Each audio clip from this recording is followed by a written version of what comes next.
ಮುಚ್ಕೊಂಡು ಅವ್ರು ಕೊಡೋ ಕಾಂತೇಶ್ ಈಗ ಬರ್ತೀವಿ ಅಲ್ಲಿ ನೀವು HMT ವಾರ್ಡ್ಗೆ ಬರ್ತೀವಿ. ಈಗ HMT ವಾರ್ಡ್ ಬರ್ತೀವಿ. ಈಗ ನೀವ್ ಬಂದಿರೋದಲ್ಲ ಅವ್ನು ಹೇಳಿದಾನೆ, ಯಾರೋ ಇವನು ಮುನ್ರೆಡ್ಡಿ ಹೇಳಿದಾನೆ 14 ಲಕ್ಷ ನಾನು ಅವನಿಗೆ ಕೊಟ್ಟಿದ್ದೀನಿ ಅಂತ. ನಿನ್ಗೆ ಎಷ್ಟು ಕೊಟ್ಟಿದ್ದಾನೆ ಅಂತಲ್ಲ, ಏನ್ ಸರ್ಕಾರಿ ಕೆಲಸ ಅಂದ್ಕೊಂಡು ಏನ್ ಕಲೆಯ ಕೆಲಸ ಮಾಡ್ತಿದ್ದೀನಿ ಅಂದ್ರಯ್ಯ. ಈಗ ನೀನು ಕಾಂತೇಶ್ ಮಾತಾಡ್ಕೋಬೇಕು ಅವನ ಜೊತೆಗೆ, ಯಾವ ಮುನ್ರೆಡ್ಡಿ ಜೊತೆಗೆ.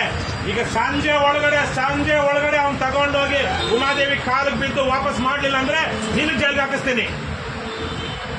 ಲೋಫರ್ಗಳನ್ನ ತಂದು ಪಾಪ ಹೆಣ್ಮಕ್ಳು ಅವರು ಅಲ್ಕೊಂಡು ಸುತ್ತಾಡ್ತಾ ಇದ್ರೆ ಆಟ ಆಡಿಸ್ತೀರ ನೀವು. ಈ ತರ ಕೆಲಸ ಮಾಡಿ ಏನು ಮುನ್ರೆಡ್ಡಿ ಕಲೆಯ ಕೆಲಸ ಮಾಡ್ತೀಯನ ಯಾವ ಮುನ್ರೆಡ್ಡಿ ನೀನು? ಈಗ ಎಲ್ಲಿದೆಯಾ ಮಿಲ್ಲರ್ ರೋಡಲ್ಲಿ? ನೀನು ತಗೊಂಡು ಅಲ್ಲ ಕಾಂತೇಶ್ ಅವ್ನು ನೀನ್ ಯಾರ ಜೊತೆ ಮಾತಾಡಿದ್ಯಾ, ಯಾರ ಜೊತೆ ಮಾತಾಡಿದ್ಯಾ, ಯಾವಾಗುತ್ತೆ ಕೆಲಸ ಸಂಬಂಧ? ಈಗ ತಾನೇ ನೀನು ಹೇಳಿರೋದೆಲ್ಲ ರೆಕಾರ್ಡ್ ಆಗಿದೆ. ಯಾವನ ಹತ್ರ ಕೆಲಸ ಮಾಡ್ತೀಯ ಹೇಳು ಬೇಗ.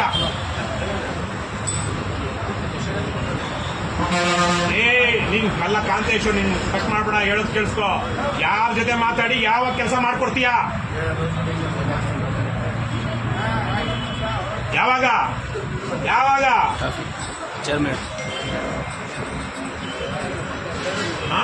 ಹೆಣ್ಮಕ್ಳ ಹತ್ರ ಇವನು ನೀನು ಮುನ್ರೆಡ್ಡಿ ಎಲ್ಲ ಸೇರ್ಕೊಂಡು ಆಟ ಆಡ್ತಿದ್ದೀರಾ ಪಾಪ ಹೆಣ್ಮಕ್ಳ ಹತ್ರ ಮಾಡೋದಿಕ್ಕೆ. ಅವನು ಯಾರು ಇವನು ಮುನ್ರೆಡ್ಡಿ? ಎಲ್ಲಿರ್ತಾನೆ ಇವನು? ಇವನ್ನ ಬ್ರೋಕರ್ ಆಗಿ ಇಟ್ಕೊಂಡಿದ್ಯಾ ನೀನು? 16 ಜನಕ್ಕೆ ಮಾಡಿಸಿದ್ರು, ನೀನು ಮಾಡಿಸ್ಕೊಟ್ಟಿದ್ದೀನಿ. ಇವನೇನು 16 ಜನಕ್ಕೆ ಮಾಡಿಸ್ಕೊಡ್ತೀನಿ ಅಂತಾನೆ?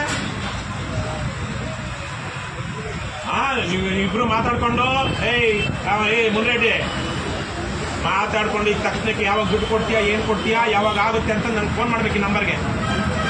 ಇವಾಗ ನಾನು ಇವಾಗ ಹೋಗಿ ನೀನು ಬರ್ತೀನಿ, ನೀನು ಎಲ್ಲಿರ್ತೀಯೋ ಸ್ವಲ್ಪ ಹೊತ್ತು ನಾವು ಇಲ್ಲೇ ಇದ್ದೀವಿ. ಎಲ್ಲಿ ARO ಇಲ್ಲಿ ಗಂಗಾಧರ ಹತ್ರ ಮಾತಾಡ್ಕೊಂಡು ಇಲ್ಲೇ ಇದ್ದೀವಿ. ಇಲ್ಲಿ ಪೀಣ್ಯದಲ್ಲಿ ರಾಜ್ಕುಮಾರ್ ಸಮಾಧಿ ಹತ್ರ. ಇಲ್ಲಿಂದ HMT ಲೇಔಟ್ ವಾರ್ಡ್ಗೆ ಬರ್ತೀನಿ ಕಾಂತೇಶ್. ನೀನು ಅದು ನನಗೆ ನಾನು ಅಲ್ಲಿ ಬರಬೇಕಾ ಬಿಡಬೇಕಾ ನೀನು ಹೇಳ್ಬೇಕು. ಮಾಡು, ನನ್ಗೆ ಮಾಡು, ವಾಪಸ್ ಮಾಡು. ಅಲ್ಕಾಗಲ್ಲ